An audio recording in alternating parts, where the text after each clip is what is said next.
भोग लगाते समय किन बातों का रखें विशेष ध्यान?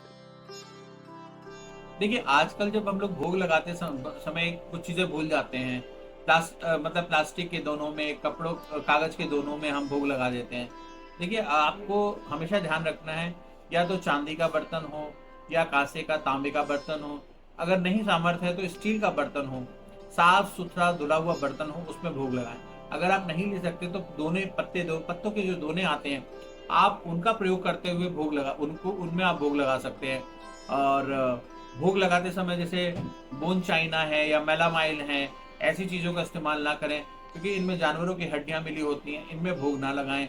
हमेशा शुद्ध और पवित्र धातु की चीज़ों में बने हुए में भोग प्रसारित करें, और विरुद्धा आहार का ध्यान रखें, जैसे काँसे के बर्तन में खट्टी चीज़ों का भोग ना लगाएँ।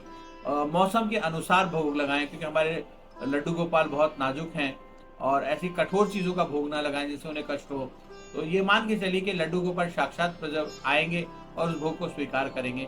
इसलिए हमेशा ध्यान रखें, भोग लगाते समय प्रेम, वात्सल्य और समर्पण होना चाहिए, अहंकार नहीं होना चाहिए कि मैं ये कर रहा हूँ, मैं ऐसा कर रहा हूँ।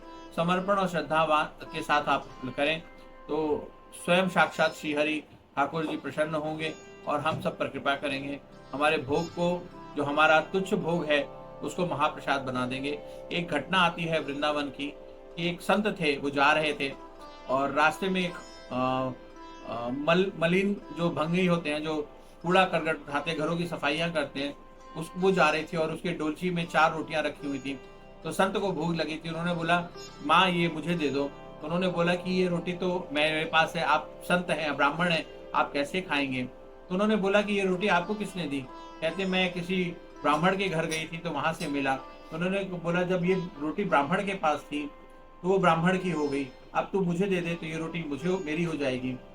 संकोचाते हुए उस स्त्री ने वो रोटियाँ उनके कमंडल में डाल दी, और फिर उन संत ने उसका भोग लगाया और भोग लगा के सारे शिष्यों में बाँटा। कहते, ठाकुर को भोग लगने के बाद ये महाप्रसाद हो गया। तो जो जैसा आपका समर्पण है, जैसी आपकी भावना है, वैसा ही भोग प्रसाद हो जाएगा। आप बहुत लेविश या विस्तार में मत जाएँ, लेकिन समर्पण के साथ भोग लगाएँ, शुद्धता और पवित्रता का ध्यान रखें। ईश्वर आप सबका कल्याण करें, ईश्वर आप सबका कल्याण